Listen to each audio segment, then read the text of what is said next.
لرأب الصدع ولم الشمل، وتحركت في مسيرات سميناها مسيرات لم الشمل. يهمنا كعرب ويهمنا كمصر ان احنا دولة جوار وحدود، وليبيا دولة عربية شقيقة. فهل الكلام ده موثق؟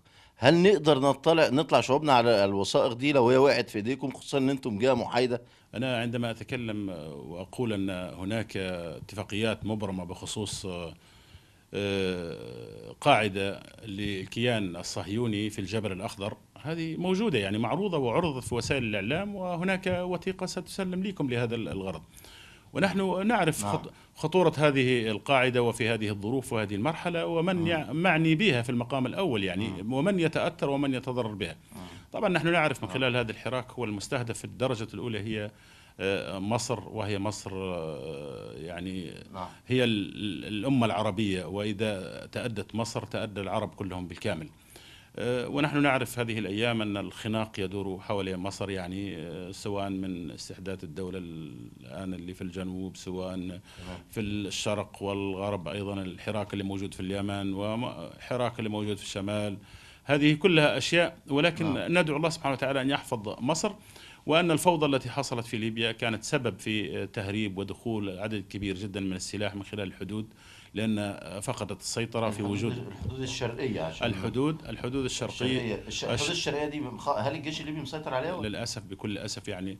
العصابات المسلحة، فبدأت تهريب الممنوعات، والأخطر من ذلك هو تهريب السلاح. نعم. وأعتقد أن نعم. السلطات المصرية ضبطت أكثر من مرة كميات من الأسلحة، نعم. وهذه الأسلحة لربما تدخل في أيادي عناصر متطرفة وتسبب مآسي ومشاكل. افهم من كده ان الشرق الليبي في ظل الفوضى دي اصبح محطة لتصدير السلاح لمصر، انها تعجل بدفع القضية الليبية الى فك الاسد في مجلس الامن وتطبيق الميثاق السابع. ايه اللي خلى ده؟ هل فعلا لان في جرائم بتحصل هناك، ولا حضرتك شايف ان ده نوع من المؤامرة؟ لا، هي الجامعة للأسف مش جامعة الدول العربية، ولكن هي جامعة الحكومات العربية. هذه الحكومات التي استطاعت أن تتخذ هذا القرار الجائر الظالم بتجميد عضوية ليبيا، ثم اتخاذ القرار في غيابه، ثم تحويل هذا المشكل الداخلي إلى مجلس الأمن، هي مش مؤامرة مدبرة. وراها هذه الدول التي تدعم الآن تمادوا أكثر من ذلك، هم الذين يمولون هذا الحرب. من يمول الحرب على ليبيا؟ من اللي يدفع ثمن هذه الصواريخ التي تبلغ قيمة كل صاروخ 2 مليون دولار؟ وبلغت الآن يعني عدد الطلعات الجوية وعدد القصف في ليبيا عشرات الآلاف، لم يحصل لأي دولة حقيقة في التاريخ يعني. فهذه القرارات كلها باطلة وقرارات ظالمة، والجامعة العربية للأسف يعني ما اتخذت هذا القرار لما صدام حسين اجتاح الكويت في ذلك الوقت. دولة اجتاحت الدولة، ولكن لم يتخذ هذا القرار من الجامعة العربية في تجميد والله تعليق العضوية واتخاذ قرار في غيابها. هي مؤامرة تستهدف هويتنا وتستهدف مواقفنا النبيلة، لأن ليبيا هذه التي أجلت وطردت القواعد الأجنبية، ليبيا التي رفعت القرآن شريعة المجتمع، ليبيا التي شركت الميثاق في الأمم المتحدة، ليبيا التي ساهمت في تحرير كثير من الأقطار الإفريقية، ليبيا التي تواجدت في مهام خيرية وإنسانية، ليبيا هي التي تدعو للوحدة، ليبيا هي التي تتواجد. فلهذا استهدفت هذه المواقف، لها ثمنها بكل تأكيد. تولي الأمين جامعة الدول العربية جديد للجامعة، هل ده ممكن يغير حاجة؟ نحن حقيقة يعني ذهبنا إلى جامعة الدول العربية والتقينا بالأمين مساعد، لم نحظى بمقابلة معالي الدكتور نبيل العربي، ولكن ما نعرفه عن هذا الأستاذ المحترم، وهو خاصة هو أستاذ في القانون الدولي، هو ملم بهذه الأشياء. لا أعتقد أن هذا ما جرى سينطلي عليه مرة أخرى. وتتبعنا المواقف الذي صدرت عنه تجاه سوريا وتصريحاته في أماكن عدة، فإننا نتفائل خير حقيقة في هذا الرجل ونتوسم خير، وأعتقد أنه سيقوم بمراجعة هذه القرارات، وأنه سيكون له صوت يعني عاجل وصوت قوي في إيقاف الاعتداء على ليبيا، وهو يعرف جيدا أنه تم التلاعب بقرار مجلس الأمن، وخاصة قرار 1973. هذا القرار الذي يقال أنه لحماية المدنيين، ولكن تم تجاوزه وأصبح في ضرب المدنيين وليس في حماية المدنيين، حيث تضررنا يعني من هذا القرار بضرب أطفالنا وشيوخنا ونسائنا، ودمرت مؤسساتنا وبنيتنا التحتية، ضربت المدارس وضربت المستشفيات وضربت الكنائس أيضا، وضربت محطات الوقود، وضربت البيوت المدنية التي ليس لها علاقة بأي هدف عسكري على الإطلاق، وهو مثبت أمام المنظمات. الأمر الذي خلى كثير من المنظمات الدولية والحقوقية التي زارت ليبيا وطلعت عن كتب وتبينت، وخاصة لجان التقصي التي بعثها الاتحاد الافريقي، ولجان تقصي وردت من اوروبا ومن فرنسا بالتحديد، وكان على راسها وزير خارجيه اسبق وهو رولان دوما، وعندما رجع رفع قضايا ضد ساركوزي والتدخل الفرنسي في هذه الحرب، وما رآه وشاهده من إبادة للشعب الليبي وتدمير لمؤسساته وبنيته التحتية، حيث أيضا حصل تجاوز في هذا القرار، بأن أصبح هذا القرار ليس بالحظر الجوي، بل أصبح هو حصار كامل على ليبيا، بحري وجوي وبري، تمنع فيه دخول حتى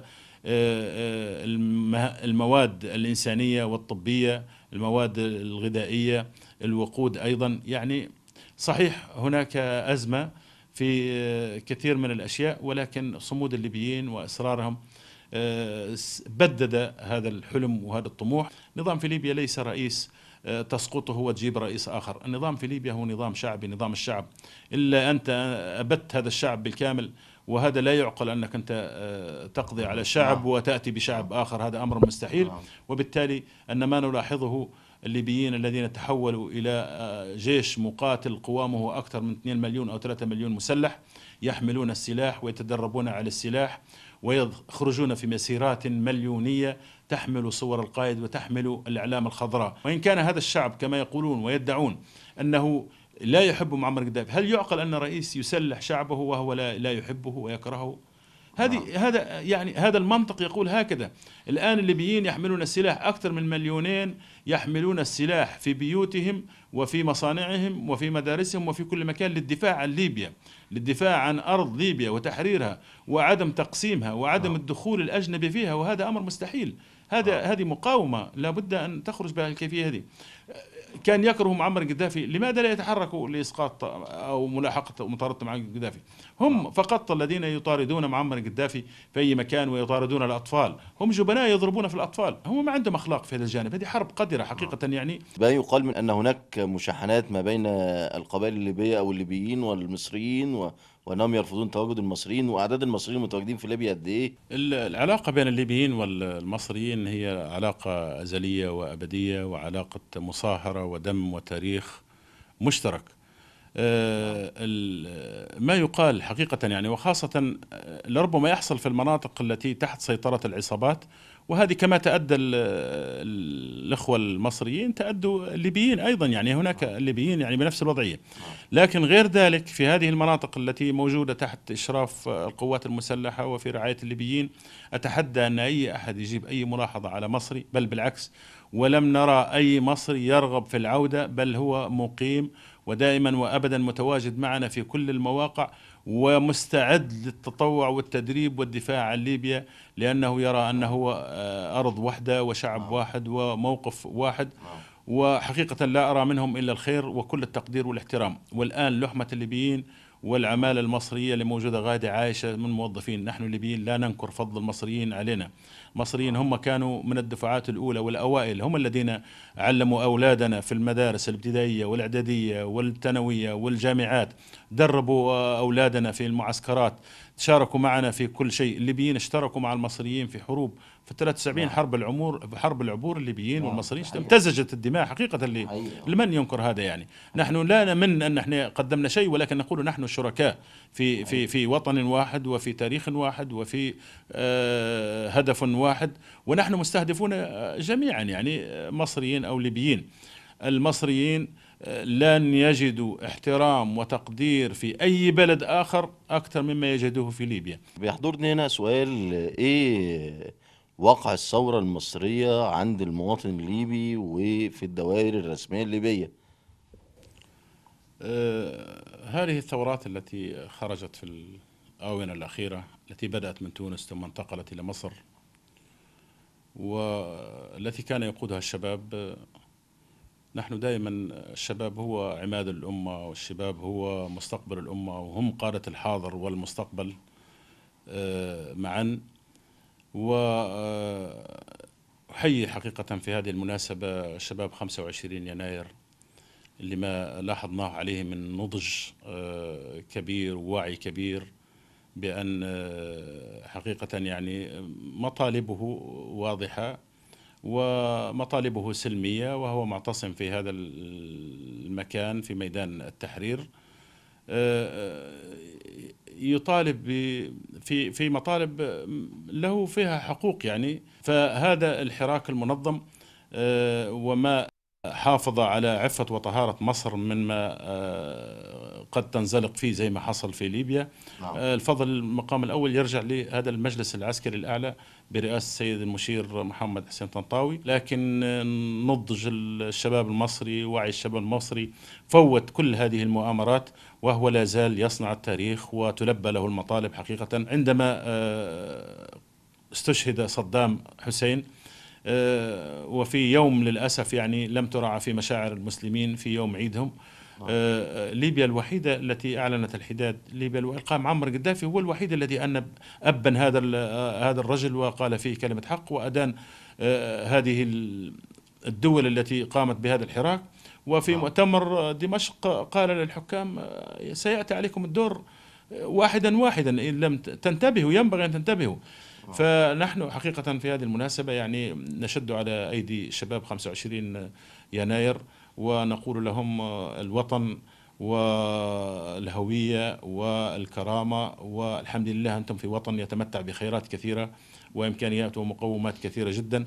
احنا بنشكر مجهوداتكم، وبنشكر حضرتك على انك سمحت لنا ان احنا نلتقي بيكم ويكون لنا سبق بالوثائق سواء كانت اسطوانات او وثائق مثبته، واللي هي وريتها لنا حضرتك، ولا بنزعها على الساده المشاهدين، واللي اعتقد انها هيكون ليها دور في تشكيل وجدان وفكر الرأي العام. وقبل ما نختم احب ان حضرتك لو حابب توجه كلمة لاخوانك المصريين وشعوب الدول العربية والشعوب الحرة وهؤلاء من يبحثون عن الحرية، تحب حضرتك تقول لهم ايه؟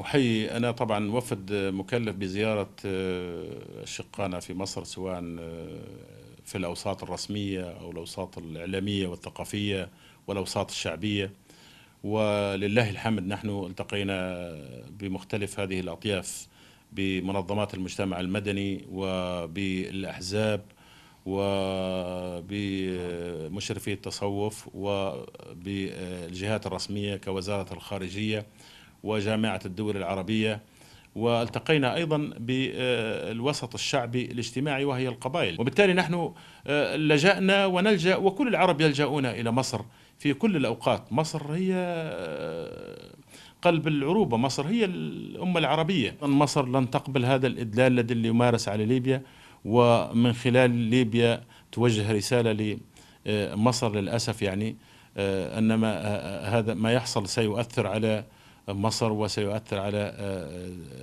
الأمة العربية بصورة عامة. احنا بنشكر حضرتك على هذا اللقاء.